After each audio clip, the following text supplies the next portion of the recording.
Hello and happy Friday, ladies and gentlemen. The weekend is here. Welcome to the Sabby Sab Show on Revolutionary Blackout Network. I'm your host, Sabrina Salvati. All right, I want to go ahead and give some shout outs to people in the chat, and then we'll get into our two stories tonight. So, shout out to Kid Wee. The Gates woman, in my opinion, knows a lot more than she speaks on in her interview. Billy Boy seems to have been a frequent guest of Epstein. She wants distance, it seems. We're going to talk about that tonight. We're going to get into that. What's going on, Super Patriot says, always knew it. Bill Gates and Bill Clinton, two peas in a pod. Alfonso, what's up? It'll be very interesting to learn about what's going on in Texas in that sham called the Democratic Party. Yes, we're going to talk about that tonight. There's a couple of things I have to say about that. What's going on? Noli D says, I will try to be there. What's going on? Dan says, evil doers. Ugh. Shout out to Joe OWS says public broadcasting stations are often underwritten. Certain programs like the likes of Bill and Melinda Gates, Hope Zuckerberg, and others. Interesting. Interesting.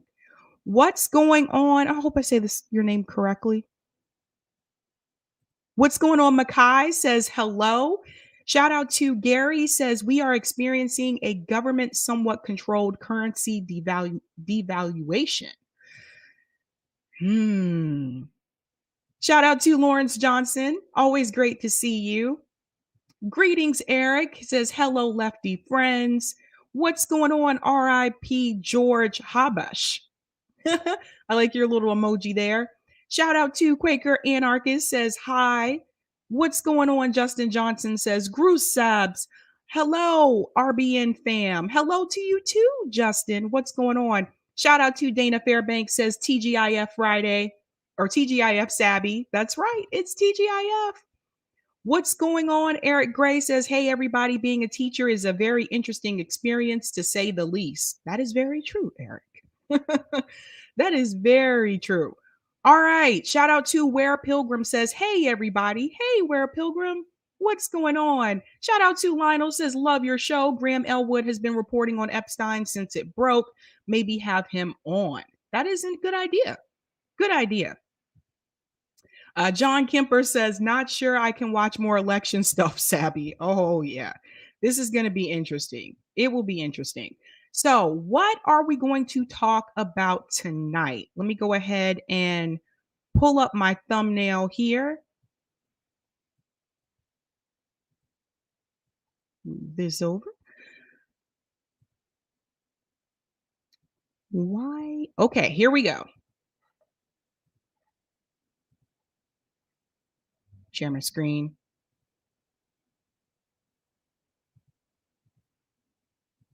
All right, guys. Tonight we are discussing Texas race turning around.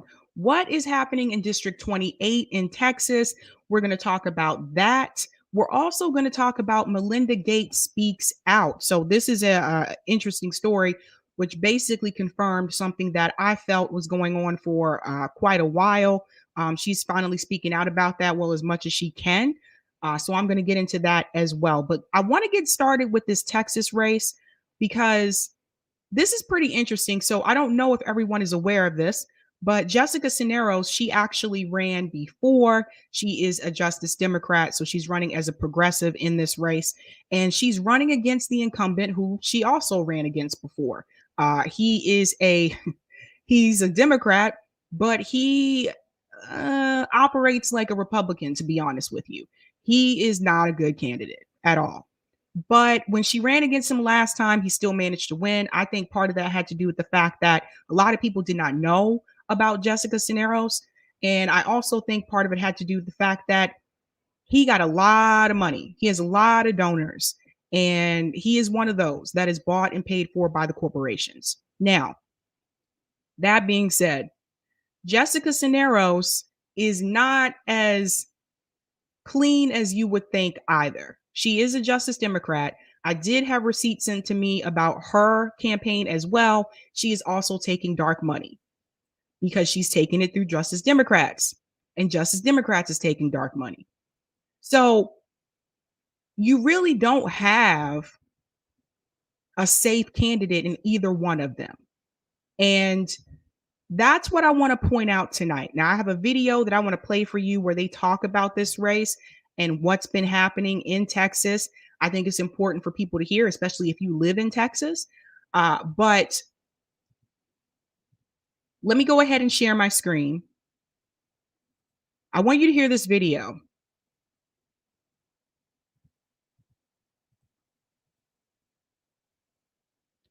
So this was MSNBC.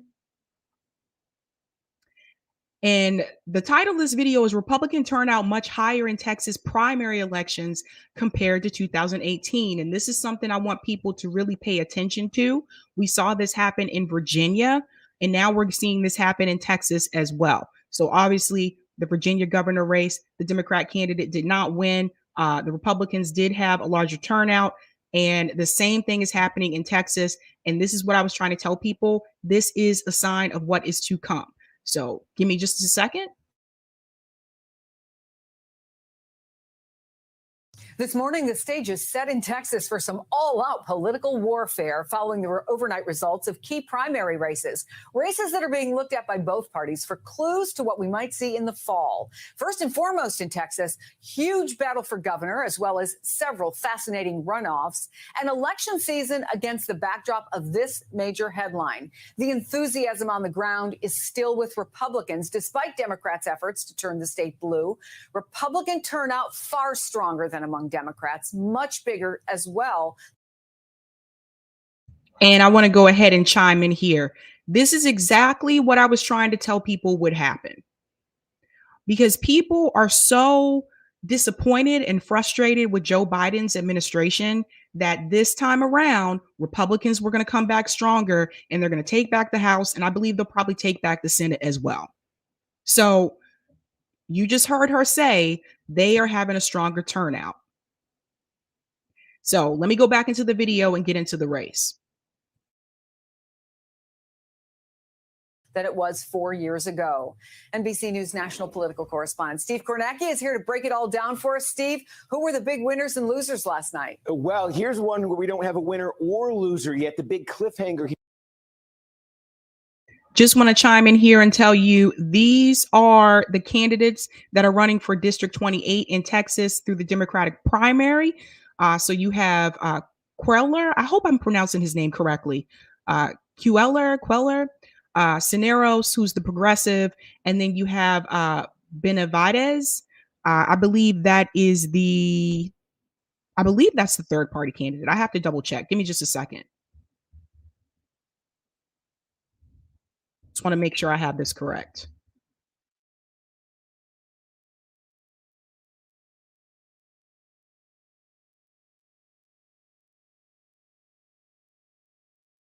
Texas 28. Let me see. Benavides.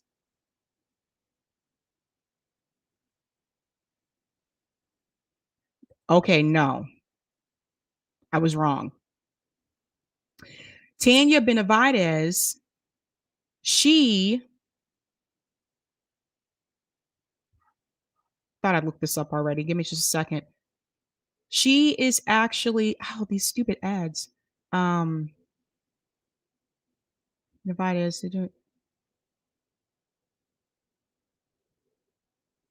why doesn't it say?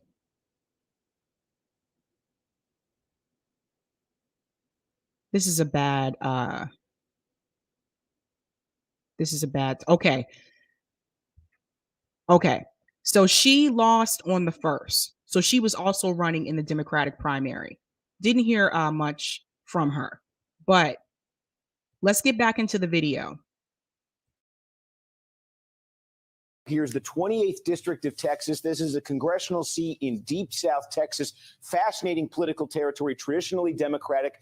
This swung hard away from the Democrats in Trump and in the Republicans' direction in 2020. So here's a fascinating dynamic. A progressive challenger, Jessica Cisneros, endorsed by AOC, endorsed by national progressive groups, against one of the most conservative Democrats in the House. And this is where I got to chime in. So you heard him say Jessica Cisneros is endorsed by AOC. In fact, AOC was there recently for a rally to help get her elected. And I have to put this in here. This is the second time I've seen AOC go to endorse someone, go to a rally and help get them elected, and they lost. The last time I saw this happen was India Walton. We all know how that turned out. I don't think that AOC is having the amount of pull that progressives thought that she would. Now, I didn't expect her to be way above him in the polls anyway. Like I said, he has a Democratic stronghold in that district. So she is running up against someone that has a lot of money, also someone who knows how to play both sides. So he knows how to play the Republican side and the Democrat side. So it wasn't going to be easy. But what I'm saying is that this is the second time that AOC has gone to endorse someone publicly, hold a rally for them, come out and speak for them and try to help them get elected, and they've lost. Right now, you see, this is the percentage. So someone told me it's pronounced Cuellar. Thank you so much. This is the percentage. He has 48.5%. She has 46.8%. Now that's still close. But I wonder if AOC's personality is starting to I wonder if her celebrity style personality is starting to turn people off, including people who are progressives. Don't know for sure. I mean, I know it's definitely turned me off, but I'm starting to wonder if she is the right person to endorse these candidates. Let's go back in. House, Henry Cuellar. He's a hawk on the border. He's anti-abortion. You can see it's very close right now. And the key is you got to. So I hope you guys just heard that. He said he's anti-abortion and he's the Democrat. See what I mean? Get 50% to avoid the runoff. Now, we think there are still potentially some outstanding votes in some of these counties that are pro-Cuellar, but it may be tough to see him getting to 50% here. So I think at this point, a runoff between these two candidates, Cuellar and Cisneros, two very different candidates, looms as the most likely scenario here. And again, this district, we used to think of South Texas, hey, it's going to be the Democrats no matter what in the fall. This is a district Republicans suddenly have their eyes on. They think if Cisneros is the nominee, she might be too progressive for what this district has become. They could compete against her. And Cuellar, his office and his home were raided by the FBI in January. There's a cloud over him that could affect him in the general election as well. So here we have a candidate running for office, an incumbent, by the way, whose home was raided by the FBI and he's still running for office. When I tell you the politicians in DC are a bunch of crooks, believe me. How is this guy even allowed to run for office right now?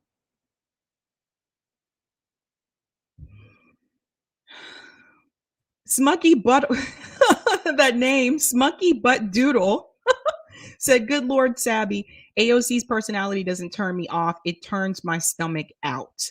Yikes. Yikes. Yes. So we have someone running for office whose home was raided by the FBI. And I bet you he'll win too. Just keep that in mind. So again, this could be going to a runoff in May. This could also be one we talk about a lot in the fall. One other heading to a runoff, just keep this in mind. Van Taylor, Republican incumbent in North Texas, falls short of 50%. Van Taylor, one of the only Republicans who voted for an independent January 6th investigation committee. He's earned the ire of a lot of the pro-Trump side. He's going to a runoff.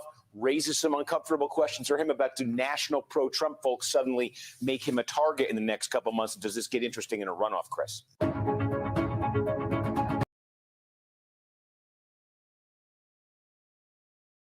That's what's happening in District 28 in Texas. None of those candidates that he just mentioned to me sound like a viable option. This is what we're left with, ladies and gentlemen. Do you see why I tell you if you're going to vote third party or vote independent? You have one candidate whose home was raided by the FBI. By the way, this happened in January. This was recent. So I'm surprised he's even polling as high as he is. That's concerning. The fact that this is where this whole blue, vote blue no matter who ideology becomes very dangerous, because there are people who are still willing to vote for a criminal just because he's a Democrat. And they can easily dismiss his crimes or everything else that he's done because they're told and they are conditioned to vote for their party. This is very dangerous. But Jessica Cisneros is not much better. Let me pull up these receipts.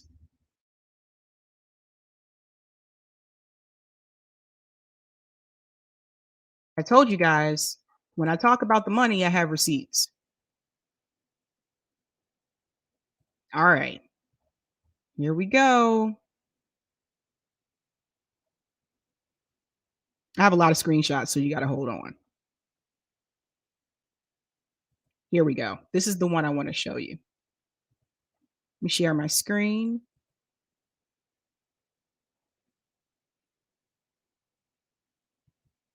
Show us the money. I'm about to. Okay, I hope I'm showing you the right one. Yes, I have a lot of receipts, so I have to make sure I'm pointing to the right one.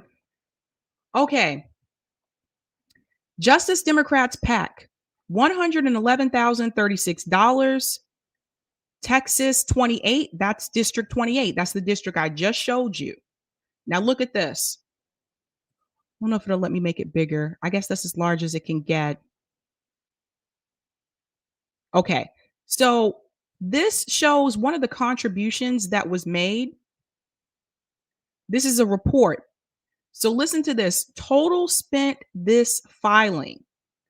Now, what you can't see, and actually, let me download this picture because I do want to be able to zoom in because I want to show you the names because I think that's important for you to see. Because this might be pretty interesting to you. So let me come out and let me show you this receipt up close and personal. I have many more like this, by the way. All right, here we go. They talk about the money. Let me show you what's happening here. Justice Democrats. Now, if you zoom in, see if it'll let me. Okay. I think that's as large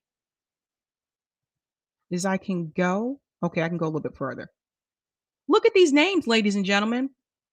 There's Jessica Cisneros, $36,036 on this receipt. Where's the money coming from? Let's see. The Baseline Agency, Top Marks Media. So you can scroll over. It shows you how much money they sent. So her money came from the Baseline Agency, supporting Jessica Cisneros. Why is that problematic? I'm going to show you. Let me go back into Twitter.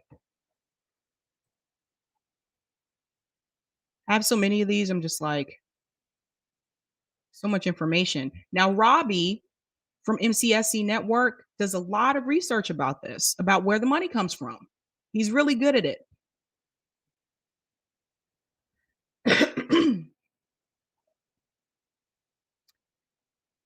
Let me pull up Base Builder LLC.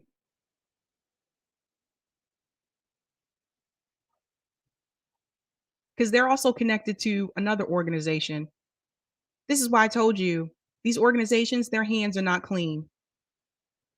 Sabby did some research. So Base Builder LLC. Let me make sure I got the right one because there's so many of these. Let me see if hers was Baseline. No, it was Base Builder. Sorry. So Base Builder LLC. Look at the address. 81 Prospect Street, Brooklyn, New York. There's location and contact. Do you know why this address is suspect? That's the same address for the Working Families Party. So then, if you dig a little bit deeper, you will find that Base Builder also donates to the Working Families Party. Now, why do they have the same address?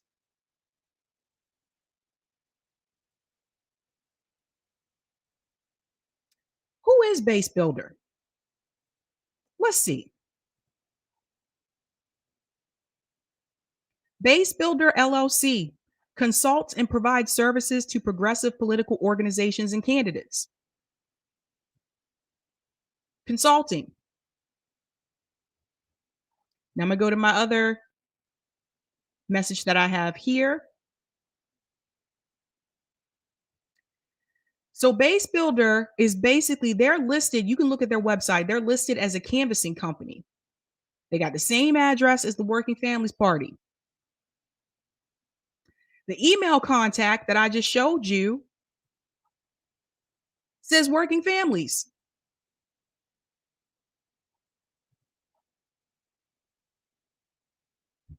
So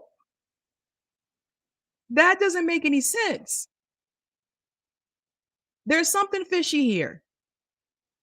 Something fishy here.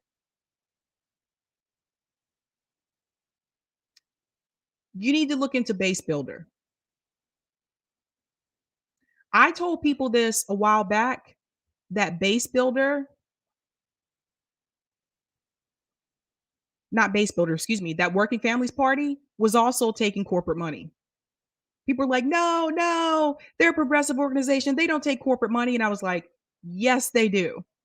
So does Justice Democrats, and so does Sunrise Movement. You got to dig for it. Some things are difficult to find. But I don't tell you these things without already having receipts. And I've had receipts for a while.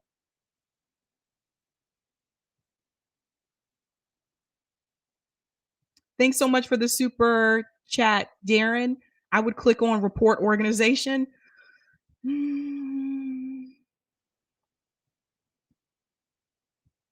That's fishy. That's suspect. And they're not the only one. You got to look into a lot of these, like I said, like a lot of times it's not so much the candidate themselves, it's the organization that they are attached to that's taking this money. Do the candidates know? I don't know. I really don't know. But I have so many. I'm sorry, I'm going through them right now because I have a lot of them. Because there's another one.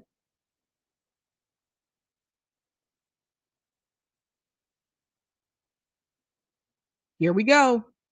I want to show you this one too. Oh man, this is bad.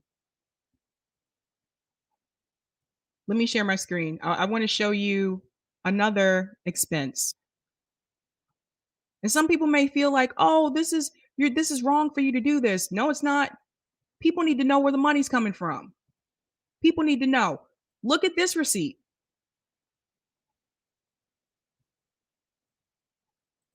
Now, again, this is a Justice Democrats PAC. Now, if you scroll down, oh, I gave you the wrong one. Sorry. Got to refresh my screen. Okay, now I got the right one. Like I said, there's so many of these. I just honestly lost track of some of these. I'll be honest with you. All right, here's another one. Working Families Party National Political Action Committee. Let's scroll down. Let's do a little bit of digging here, folks. Let's do my famous Zoom. $92,500.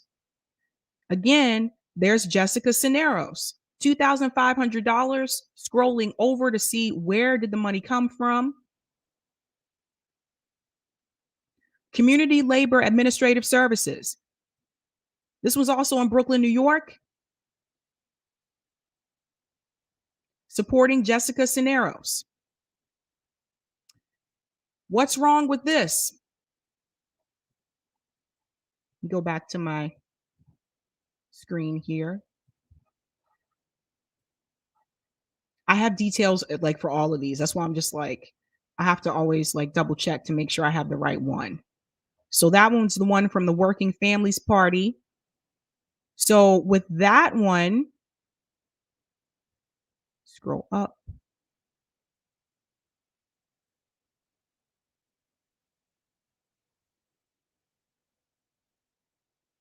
God, there's so many of these. Okay. This is another independent expenditure support from billionaire funded Working Families Party. See, what they do is they just show you, let me scroll, let me zoom out so you can see the rest of this. Because what they do, if you just look at this and you see Working Families Party, this looks legit. This seems like it's okay, right? It's the working families. But you have to go a step further and you have to look at the Working Families Party and where they're getting their money from. Most people will just do this step and they'll stop. I was one of those people. I would see that a candidate, a progressive candidate, was funded by the Sunrise Movement. I'm like, all right, great. They're environmentalists. I wouldn't take that extra step to see where the money that was coming into Sunrise was coming from. This is a problem. If you have billionaires donating money to these progressive organizations, are these organizations really progressive? The candidates that win, what are they going to do when they get into office? Who are they going to actually serve? That's why you have to follow the money. Saul just brought up middle seat. I did a whole show on my channel about middle seat. Middle seat is very problematic. Middle seat is another one that says they're a progressive organization. What they were doing, they were taking money that came in for like the squad, Pramila Jayapal, Rokana, almost forgot his name for some reason. Rokana, they were taking money and they were funneling money through to Joe Biden and to Beto O'Rourke through middle seat. And if you look on their website, they were even promoting Joe Biden. Now, if middle seat is a progressive organization, which is what it says on their website, why would they be taking donations for Joe Biden? Joe Biden's not progressive, doesn't claim to be progressive. So at the end of the day, whether you're progressive or not, if you're going into the Democratic Party, all of them are owned. You see how this works? I have more receipts too. I can get into that another show because there's a lot of them. But you have to know where the organizations that these candidates belong to, where they're getting their money from. And most of the time, people don't know that. Now, it's come out more so now. But did we know this when they ran for office in 2018, 2020? I didn't.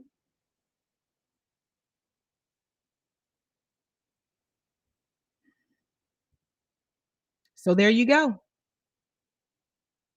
Tonight, on my channel, I'm going to be talking about the progressive movement is dead. And I'm going to bring up a couple of examples, a couple of stories I'm going to talk about tonight. And I'm going to do a call in where people can call in and give their opinion about this. Because now, once you see where the money's coming from, now you'll understand why the progressives aren't doing anything. They were never going to force the vote for Nancy Pelosi. They were never going to do that. what they wanted to do, especially Cori Bush and Jamal Bowman, was make it seem like, hey, we might push back after all. That's why they went on CNN and made that statement. They're just supposed to give the impression that something is going to happen, that they're going to like fight for us. They're not actually supposed to do it.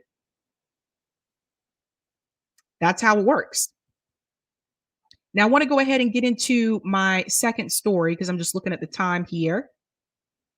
And I want to talk about Melinda Gates because I have to tell you, I am surprised that she did this interview.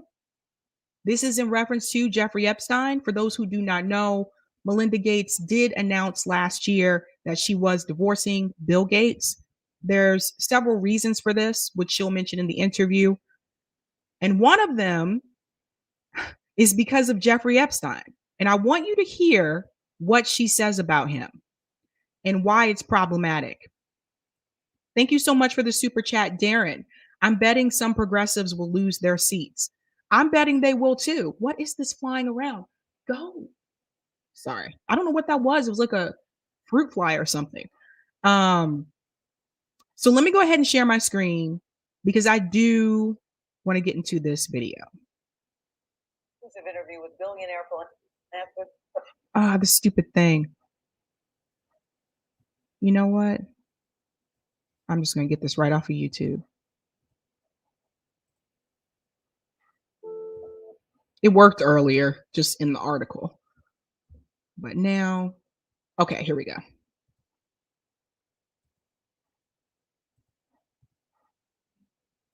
Okay, let me share my screen. Here we go. Listen to what she says. This is concerning. You guys should pay close attention to this. So she did this interview with Gail on CBS Mornings. So here we go. Billionaire philanthropist Melinda French Gates. Last May, French Gates and Microsoft co-founder Bill Gates stunned the world when they announced that they were ending their 27-year marriage. For decades, the pair appeared to be the perfect example of a power couple giving back. After splitting up, they still share that commitment and they are maintaining a working relationship. They jointly run their foundation, which currently manages an endowment of about $50 billion. For the first time since that announcement, French Gates sat down with us for a wide-ranging interview about her journey of healing and her next chapter in life. Divorce is a painful process, even when it's what both parties want. It still is a very painful, personal decision. But most divorces, I think, aren't on evening news. It's not a topic of conversation. Did you think when you and Bill released that statement that it would be a national conversation? Well, first of all, I think, I want to say that on the day I got married, I never thought I would end up being divorced. Never. You really did think till death do us part, didn't you? I did. And, unfortunately, I felt like I needed to take a different path.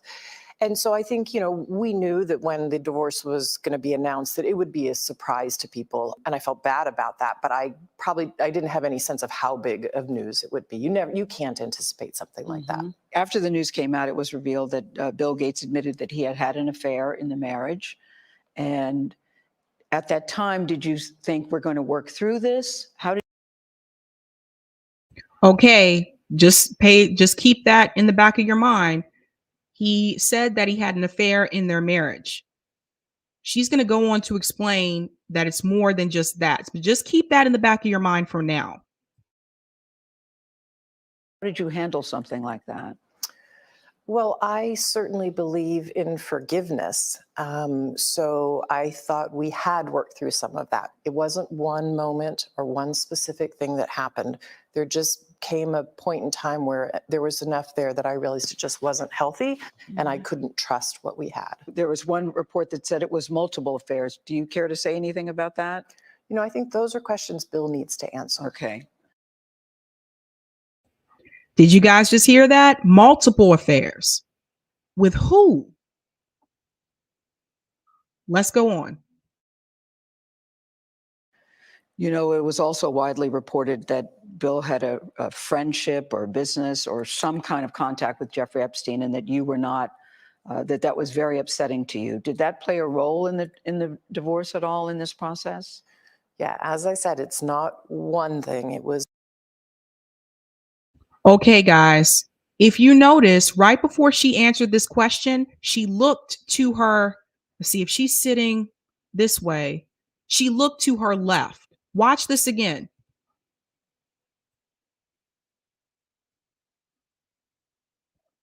Okay, I'm gonna hit play.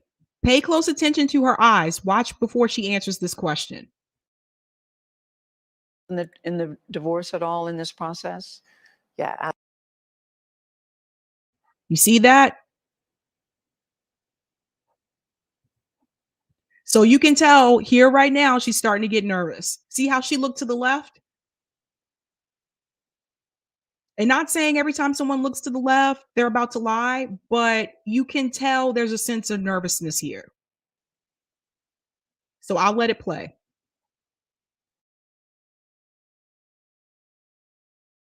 as I said, it's not one thing. It was many things. But I did not like that he'd had meetings with Jeffrey Epstein. No, And you made that clear to him.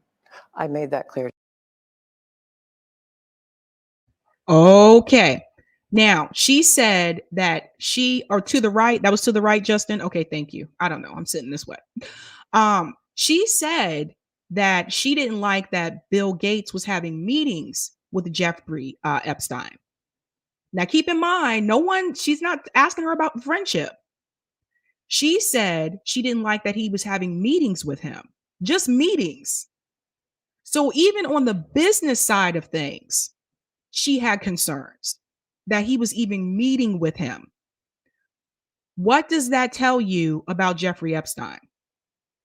And if Bill Gates knew that, why did he continue that relationship with him?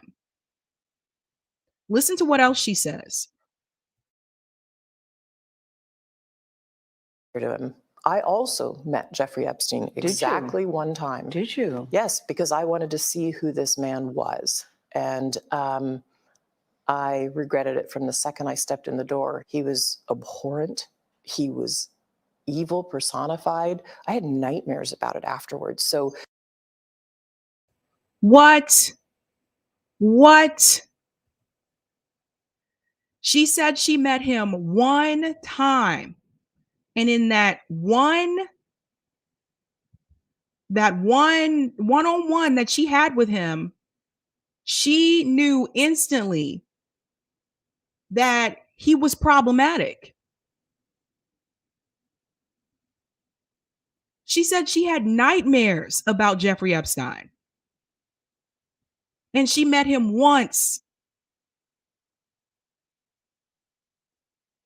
So if she felt that way after meeting him once, and Bill Gates obviously had a relationship with him, whether it was business, whatever, friends, whatever, why was Bill Gates still hanging out with Jeffrey Epstein?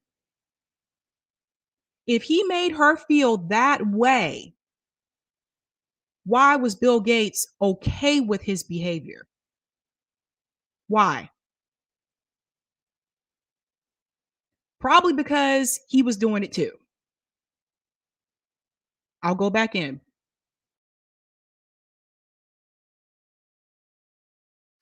you know, my heart breaks for these young women because that's how I felt.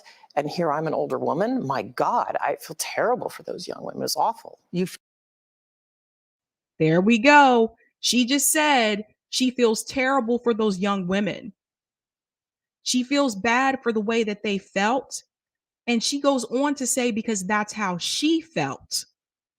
And she was not trafficked by Jerry Epstein. So, what did he say to her, or what did he say or do in her presence that made her feel the same way those young girls felt that were trafficked by him?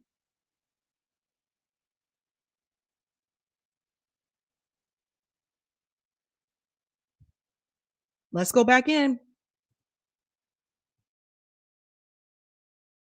Felt that the moment you walked in. I didn't He was realize awful. that. Yeah.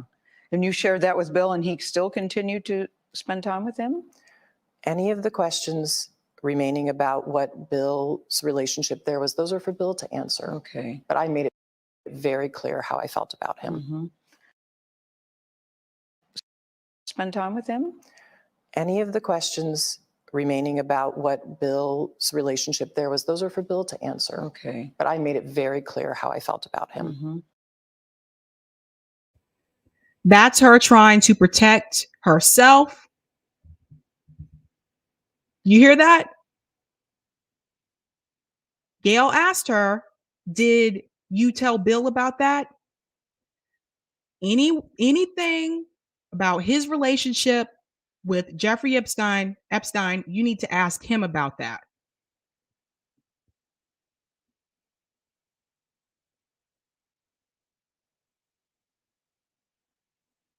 That is her protecting herself so that people don't come for her. How many of you in the chat, how many of you believe that she knew?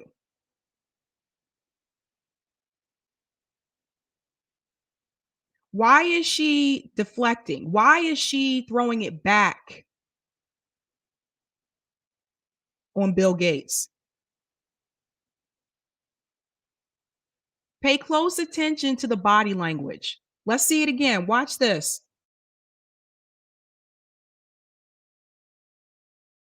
My God, I feel terrible for those young women. It's awful. You felt that the moment you walked in. I didn't He was realize that. awful. Yeah.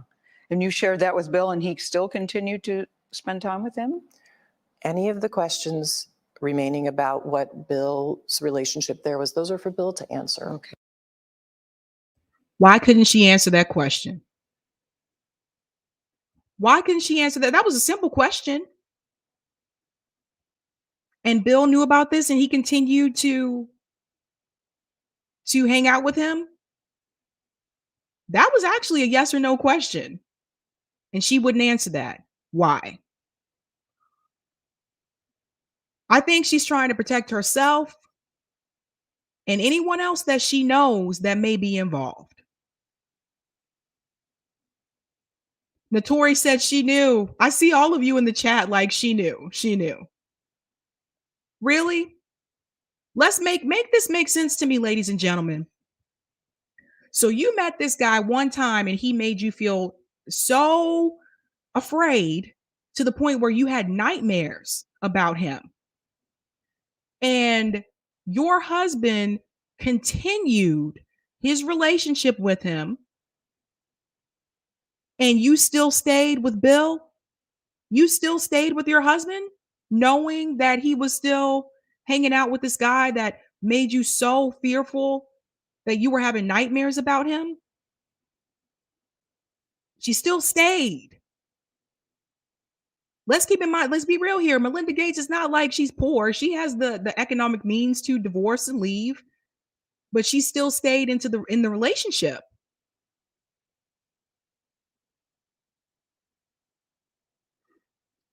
Let's go on. Okay. But I made it very clear how I felt about him. Mm-hmm.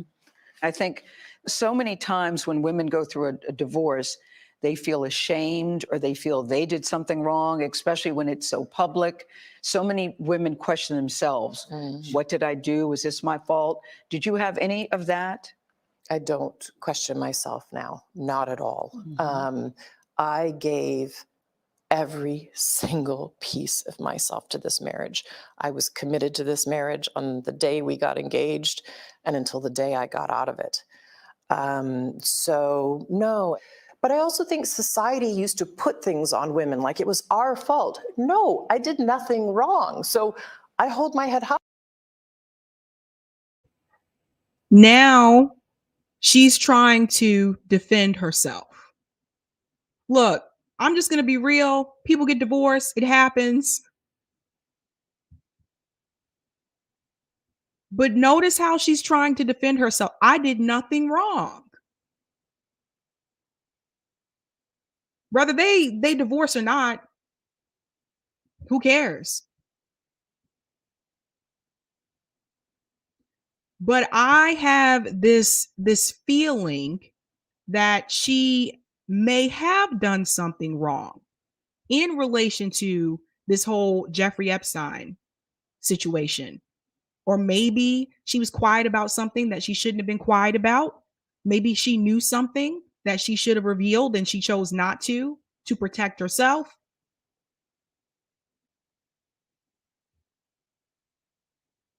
This is her way of letting the public know, hey, yes, my husband had this relationship with Jeffrey Epstein, but I only met the guy once and I didn't have anything to do with him after that. First of all, for people watching, how many of you believe she only met him once? I'm curious.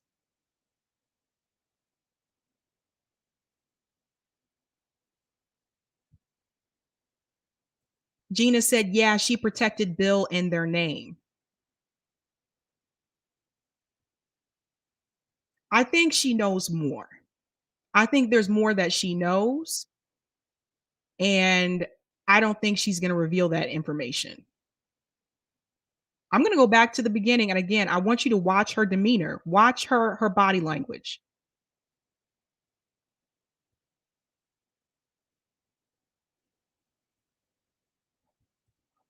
Watch this.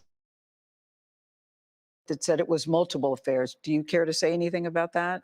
I think those are questions Bill needs to answer. Okay. So just remember, she made that same comment when Gail was asking her about Jeffrey Epstein. The same comment, she said, you need to ask Bill about that. Again, that was a yes or no question. Bill had multiple affairs, yes or no. That's it. Why would she not answer that question? If you don't want to get personal like that, why did you sit down to do this interview?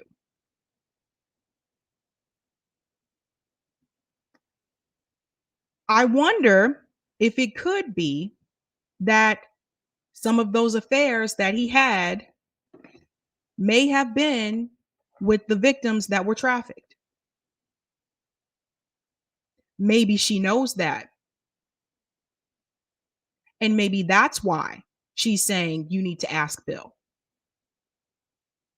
I could be wrong. But again, that was a yes or no question. She didn't ask her who they were. She didn't ask for names. Simple yes or no. Watch her body language again. It was also widely reported that Bill had a friendship or business or some kind of contact with Jeffrey Epstein, and that you were not, that was very upsetting to you. Did that play a role in the divorce at all in this process? Yeah, as I said, it's not one thing, it was many things. But I did not like that he'd had meetings with Jeffrey Epstein, no. Mm-hmm. Mm-hmm. And you made that clear to him? I made that clear to him. I also met Jeffrey Epstein exactly one time. Did you? Yes, because I wanted to see who this man was. And why did she want to see who he was? Why did she feel the need to want to see who he was? What had she heard about him that made her so curious?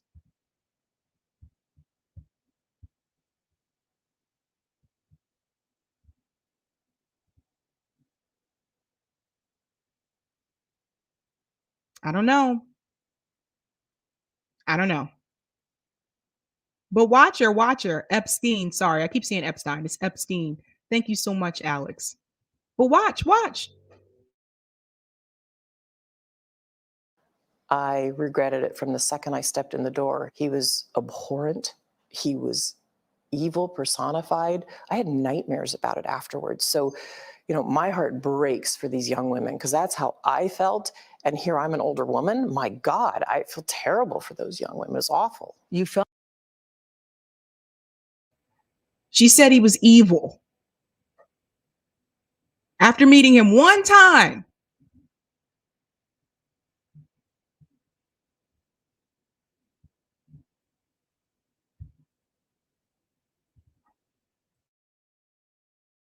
Felt that the moment you walked in. I didn't He was realize that. awful. Yeah.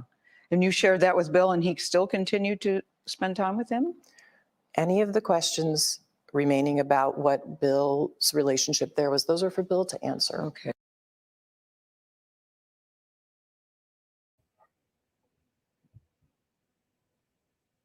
So I feel like she did this interview mainly to protect herself and to make sure that her name isn't mixed up in any of this. Now, she was willing to go as far as to say, I met him one time and he was awful. He was evil. I had nightmares about him. I felt bad for the way that those girls felt because I know how that felt because I felt the same way when I met him. I had nightmares about him. She was willing to go that far about Jeffrey Epstein, but she couldn't answer those two yes or no questions. She couldn't answer whether or not Bill knew that she felt that way, that she told him that she felt that way. She wouldn't answer that. That was yes or no question. She also wouldn't answer whether or not he had multiple affairs. That was also a yes or no question. But she was willing to go into detail about how he made her feel, that he was evil and she had nightmares. Gail didn't ask all that. She didn't have to tell the audience that she had nightmares about him.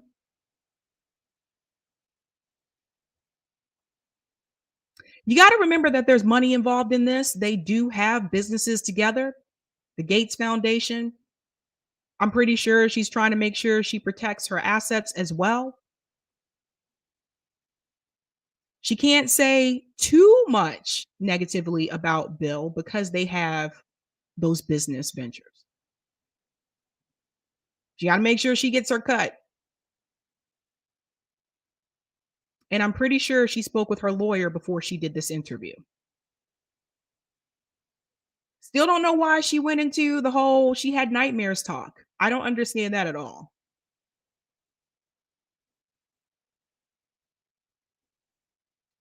So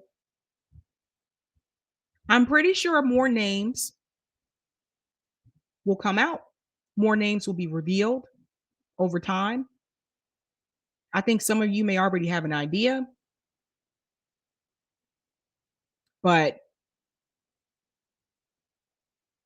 there's definitely something fishy here.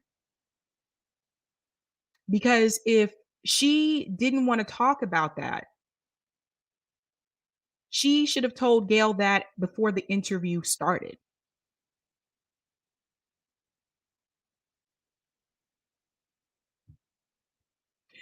Stephen Cole said, "Oh, the lawyer was in the room." I don't know. I don't know. I'm going to go into some of the comments. I don't have that much time left. Um, Gina said, yes, the lawyer was probably off to the side. Quaker Anarchist said she would have found a way to say he was evil and she had nightmares, no matter the topic. Well, yes, this is a linen top, but I can say Epstein was evil and I had nightmares. Let me protect myself, ladies and gentlemen. This is my moment. But I'm not going to tell you anything about Bill's relationship with him because then that would implicate other people. Thank you so much for the super sticker, Marilyn Kelly. Thank you. Dan O'Neill said she blinked in code. I really wish this was one of those times when I had a body language expert sitting next to me and to get their opinion about what they think about this interview.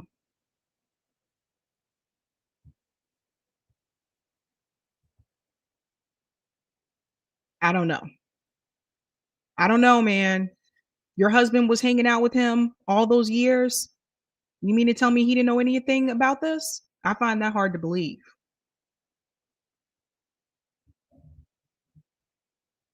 Saul Good said Bill might sue me for slander, but I did nothing wrong. There you go. There you go.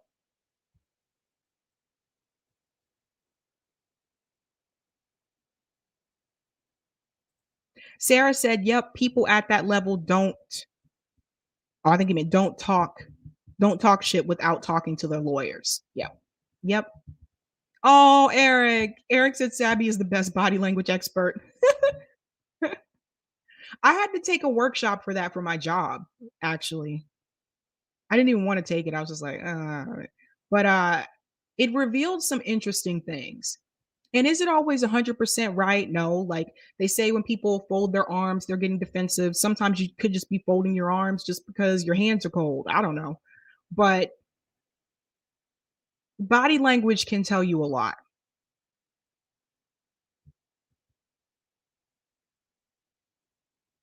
Thank you so much for the super chat. The bipolar god of science fiction. The names aren't coming out fast enough. My hatred for these people increases by the second. Mm? Hi, Harrison. Yeah, Chris Hedges mentioned names, and I wasn't surprised by the names that he mentioned, to be honest with you. I talked about it a while back on my show. All rich people, of course.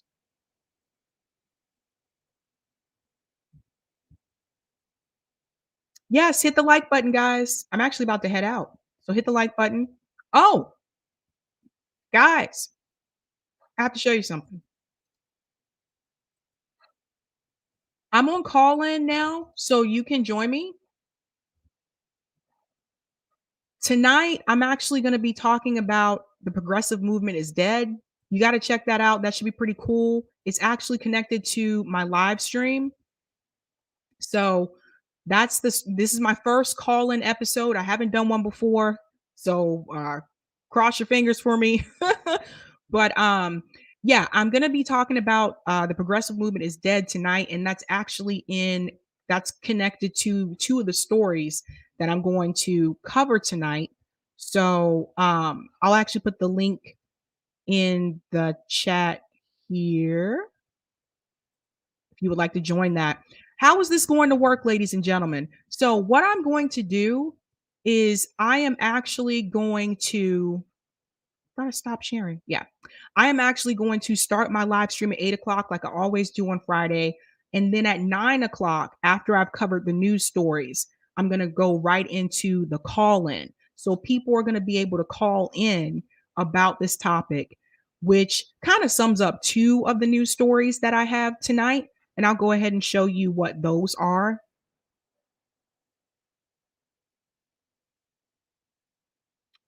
Where's my thumbnail? Oh, here we go. Where do you go? Where do you go? I wanna know. Oh, where do you go? It's a little bit of 90s music for you.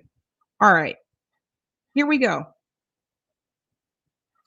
Tonight, I'm going to be talking about The Hills Rising is suspended from YouTube. I'm going to cover that. Guys, they're getting really cringe with the censorship. I got to tell you, I'm going to talk about Jamal Bowman simps for Joe Biden. We're going to get into that story. And I'm going to talk about Morning Joe and Elizabeth Warren. Medicare for all failed. That was a terrible discussion to listen to, but there are things that I want to point out from that conversation that I want you to take away from it as well. And then at 9 p.m., people can call in on the call-in app, and that will also be on the YouTube live stream as well.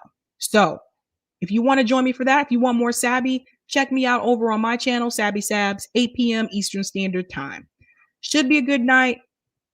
Cross your fingers for me again. I've never used this before, so it's my first time, so I don't know.